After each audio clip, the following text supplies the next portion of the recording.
Students,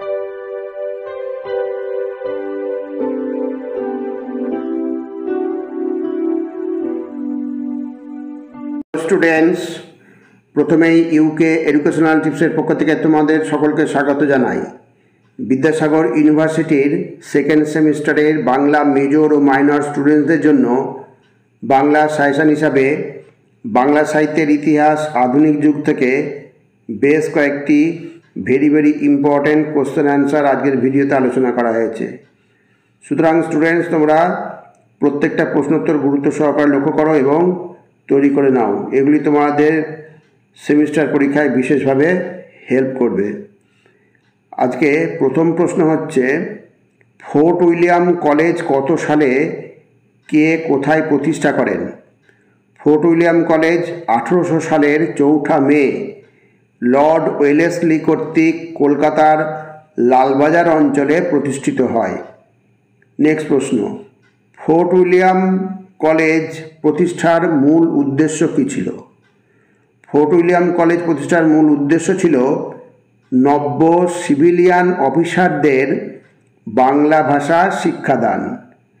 পরবর্তী প্রশ্ন দেখো, 3 নম্বর, কাকে ফোর্ট উইলিয়াম কলেজের প্রথম অধ্যক্ষ নিযুক্ত করা হয়? রেভারেন্ড ডেভিড ব্রাউনকে ফোর্ট উইলিয়াম কলেজের প্রথম অধ্যক্ষ নিযুক্ত করা হয়। প্রত্যেকটা প্রশ্ন ভেরি ইম্পর্ট্যান্ট। নেক্সট 4 নম্বর, ফোর্ট উইলিয়াম কলেজের বাংলা ও সংস্কৃত বিভাগের প্রধান পণ্ডিত হিসেবে কাকে নিযুক্ত করা হয়? খুব সুন্দর প্রশ্ন। ফোর্ট উইলিয়াম কলেজের বাংলা ও সংস্কৃত বিভাগের প্রধান পণ্ডিত হিসেবে মৃত্যুঞ্জয় বিদ্যালঙ্কারকে নিযুক্ত করা হয়। নেক্সট, ফোর্ট উইলিয়াম কলেজের 2 বাঙালি অধ্যাপকের নাম লেখো। ফোর্ট উইলিয়াম কলেজের 2 বাঙালি অধ্যাপক হলেন মৃত্যুঞ্জয় বিদ্যালঙ্কার এবং রামরাম বসু। নেক্সট 6 নম্বর, রামরাম বসুর লেখা 2 গ্রন্থের নাম লেখো। রামরাম বসুর লেখা 2 গ্রন্থ হল রাজা প্রতাপাদিত্য চরিত্র এবং লিপিমালা। এখানে সালগুলো করা আছে, 1801 হচ্ছে রাজা প্রতাপাদিত্য চরিত্র, আর হচ্ছে লিপিমালা হচ্ছে 1802। যাই হোক, এবার 7 নম্বর প্রশ্ন আমরা দেখি, মৃত্যুঞ্জয় বিদ্যালঙ্কারের প্রথম গ্রন্থের নাম কি? মৃত্যুঞ্জয় বিদ্যালঙ্কারের প্রথম গ্রন্থের নাম 32 সিংহাসন। ভালো করে মনে রাখবে, 32 সিংহাসন। এবার হচ্ছে 8 নম্বর, রবীন্দ্রনাথ রামমোহনকে কোন আখ্যায় ভূষিত করেন? রবীন্দ্রনাথ রামমোহনকে ভারত পথিক আখ্যায় ভূষিত করেন। নেক্সট 9 নম্বর, রামমোহন প্রাচীন সংস্কৃত গ্রন্থের অনুবাদ করে যে 2 গ্রন্থ রচনা করেন তার নাম কি? গ্রন্থ 2টির নাম হচ্ছে বেদান্ত গ্রন্থ এবং বেদান্ত সার। পরবর্তী 10 নম্বর প্রশ্ন, ঈশ্বরচন্দ্র বিদ্যাসাগরের প্রথম মুদ্রিত গ্রন্থের নাম কি? ঈশ্বরচন্দ্র বিদ্যাসাগরের প্রথম মুদ্রিত গ্রন্থের নাম বেতাল পঞ্চবিংশতি। প্রত্যেকটা প্রশ্ন খুবই ইম্পর্ট্যান্ট, গুরুত্বপূর্ণ, অর্থাৎ এগুলো তোমাদের করতেই হবে, ভালো করে করে নেবে। এইবার হচ্ছে বিদ্যাসাগরের লেখা 2 মৌলিক গ্রন্থের নাম লেখো। বিদ্যাসাগরের লেখা 2 মৌলিক গ্রন্থের নাম হলো সংস্কৃত ভাষা ও সংস্কৃত সাহিত্য বিষয়ক প্রস্তাব এবং বিধবা বিবাহ চলিত হওয়া উচিত কিনা এতৎ বিষয়ে প্রস্তাব। এবার পরবর্তী 12 নম্বর, বিদ্যাসাগরের 2 পাঠ্যপুস্তকের নাম লেখো। খুব সুন্দর প্রশ্ন। বিদ্যাসাগরের 2 পাঠ্যপুস্তকের নাম হলো বর্ণপরিচয় এবং ব্যাকরণ কৌমুদী। নেক্সট 13 নম্বর, প্যারীচাঁদ মিত্রের ছদ্মনাম কি? তার লিখিত সর্বাধিক খ্যাতিসম্পন্ন উপন্যাসটির নাম কি? তাহলে প্রথম অংশ হচ্ছে প্যারীচাঁদ মিত্রের ছদ্মনাম টেকচাঁদ ঠাকুর, আর দ্বিতীয় অংশ হচ্ছে তার লিখিত সর্বাধিক খ্যাতিসম্পন্ন উপন্যাসটির নাম আলালের ঘরের দুলাল। ভেরি ইম্পর্টেন্ট প্রশ্ন, খুব ভালো করে এগুলো সব তৈরি করে নেবে। এবার 14 নম্বর, বাঙালির লেখা প্রথম মর্মার্থ উপন্যাস কোনটি? উপন্যাসটির কয়েকটি চরিত্র উল্লেখ করো। তাহলে দেখো, বাঙালির লেখা প্রথম মর্মার্থ উপন্যাস আড়ালের ঘরের দুলাল। উপন্যাসের দ্বিতীয় অংশের উত্তরটা, দ্বিতীয় অংশের উত্তর হচ্ছে উপন্যাসের কয়েকটি চরিত্র হচ্ছে মতিলাল নায়ক, বাবুরাম বাবু, ঠক চাচা, বাঞ্ছারাম প্রমুখ। নেক্সট, বঙ্কিমচন্দ্রের প্রথম রচনা কি? প্রথম রচনাটি কোথায় প্রকাশ পায়? বঙ্কিমচন্দ্রের প্রথম রচনা কামিনীর উক্তি নামক কবিতা। এই রচনাটি 1852 খ্রিস্টাব্দে 18ই মার্চ সংবাদ প্রভাকর পত্রিকায় প্রকাশ পায়। এবার পরবর্তী 16 নম্বর প্রশ্ন, বঙ্কিমচন্দ্রের প্রথম গ্রন্থের নাম কি? এটি কবে প্রকাশিত হয়? বঙ্কিমচন্দ্রের প্রথম গ্রন্থের নাম হচ্ছে প্রথম গ্রন্থ হচ্ছে কাব্যগ্রন্থ, নাম ললিতা ও মানস।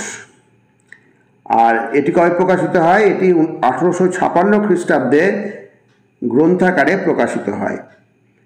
পরবর্তী 17 নম্বর দেখো, বঙ্কিমচন্দ্রের লেখা দুটি ব্যঙ্গধর্মী গ্রন্থের নাম ও প্রকাশকাল উল্লেখ করো। বঙ্কিমচন্দ্রের লেখা দুটি ব্যঙ্গধর্মী গ্রন্থের নাম, এক হচ্ছে লোকরহস্য এবং প্রকাশকাল হচ্ছে কত? 1874। আর দ্বিতীয় হচ্ছে কমলাকান্তের দপ্তর 2 নম্বর, এটা হচ্ছে 1875। নেক্সট প্রশ্ন, প্রমথ চৌধুরীর ছদ্মনাম কি? তাঁর লেখা কয়েকটি প্রবন্ধের নাম লেখো। প্রমথ চৌধুরীর ছদ্মনাম বীরবল। আর তার লেখা কয়েকটি প্রবন্ধের নাম হচ্ছে তেল নুন লকড়ি, বীরবলের হালখাতা, নানা কথা, নানা চর্চা ইত্যাদি। এবার পরবর্তী 19 নম্বর প্রশ্ন, ঊনবিংশ শতাব্দীর যুগন্ধর কবি বলতে কাকে বোঝায়? তিনি খ্রিস্টান ধর্মের দীক্ষিত হন কবে? খ্রিস্টান ধর্মে হবে, এটা হবে না, খ্রিস্টান ধর্মে দীক্ষিত হন কবে? তাহলে দেখো, ঊনবিংশ শতাব্দীর যুগন্ধর কবি বলতে মধুসূদন দত্তকে বোঝায়। আর তিনি 1843 খ্রিস্টাব্দে খ্রিস্টান ধর্মে দীক্ষিত হন। এবার 20 নম্বর, বাংলা ভাষায় লেখা মধুসূদনের প্রথম কাব্যের নাম কি? এটি কোন সালে প্রকাশিত হয়? প্রত্যেকটা প্রশ্ন ভেরি ভেরি ইম্পর্টেন্ট, খুব ভালো করে এগুলো তৈরি করে নেবে। বাংলা ভাষায় লেখা মধুসূদনের প্রথম কাব্য তিলোত্তমা সম্ভব। আর এটি কোন সালে প্রকাশিত হয়? এটি 1860 খ্রিস্টাব্দে প্রকাশিত হয়। পরবর্তী 21 নম্বর প্রশ্ন, বাংলা সাহিত্যের সার্থক মহাকাব্য কোনটি? এটি কোন সালে প্রকাশিত হয়? বাংলা সাহিত্যের সার্থক মহাকাব্য মধুসূদন দত্তের মেঘনাদ বধ কাব্য। Very very important. এটি কোন সালে প্রকাশিত হয়? এটি প্রকাশিত হয় 1861 খ্রিস্টাব্দে। এবার নেক্সট, বাংলার প্রথম পত্রকাব্যের নাম কি? এই কাব্যটি কার লেখা এবং কবে প্রকাশিত হয়? খুব সুন্দর প্রশ্ন। বাংলার প্রথম পত্রকাব্যের নাম বীরাঙ্গনা কাব্য। খুব ভালো করে মনে রাখবে, প্রথম পত্রকাব্যের নাম হচ্ছে বীরাঙ্গনা কাব্য। এই কাব্যটি কার লেখা? এই কাব্যটি মাইকেল মধুসূদন দত্তের লেখা। কবে প্রকাশিত হয়? এটি প্রকাশিত হয় 1862 সালে। নেক্সট প্রশ্ন, রবীন্দ্রনাথ ঠাকুরের কবি জীবনকে কয়টি পর্বে ভাগ করা যায় এবং পর্বগুলি কি কি? ভেরি ভেরি ইম্পর্টেন্ট প্রশ্ন, খুব সুন্দর প্রশ্ন। রবীন্দ্রনাথ ঠাকুরের কবি জীবনকে 7টি পর্বে ভাগ করা যায়, যথা সূচনা পর্ব, উন্মেষ পর্ব, ঐশ্বর্য পর্ব, অন্তর্বর্তী পর্ব, গীতাঞ্জলি পর্ব, বলাকা পর্ব এবং অন্ত পর্ব। এবার পরবর্তী 24 নম্বর প্রশ্ন। 24 নম্বর প্রশ্ন হচ্ছে, নজরুলের প্রথম প্রকাশিত কবিতার নাম কি? এটি কোথায় কবে প্রকাশিত হয়? নজরুলের প্রথম প্রকাশিত কবিতার নাম যুক্তি। আর এটি কোথায় কবে প্রকাশিত হয়? এটি বঙ্গীয় মুসলমান সাহিত্য পত্রিকায় 1326 বঙ্গাব্দের শ্রাবণ সংখ্যায় প্রকাশিত হয়। পরবর্তী 25 নম্বর প্রশ্ন, কোন কবিতাটির জন্য নজরুলকে বিদ্রোহী নাম দেওয়া হয়? সেই কবিতাটি কবে, কোথায়, কোন পত্রিকায় প্রকাশিত হয়? বিদ্রোহী কবিতাটির জন্য নজরুলকে বিদ্রোহী নাম দেওয়া হয়। আর কবিতাটি 1921 খ্রিস্টাব্দে সাপ্তাহিক বিজলী পত্রিকায় প্রকাশিত হয়। নেক্সট 26 নম্বর, জীবনানন্দ দাশের প্রথম কবিতাটি কি, কোথায় প্রকাশিত হয়? জীবনানন্দ দাশের প্রথম কবিতাটি হলো বর্ষ আবাহন। কোথায় প্রকাশিত হয়? এটি 1919 খ্রিস্টাব্দে ব্রহ্মবাদী পত্রিকায় প্রকাশিত হয়। নেক্সট 27 নম্বর, জীবনানন্দের প্রথম কাব্যগ্রন্থের নাম কি, এর প্রকাশকাল কত?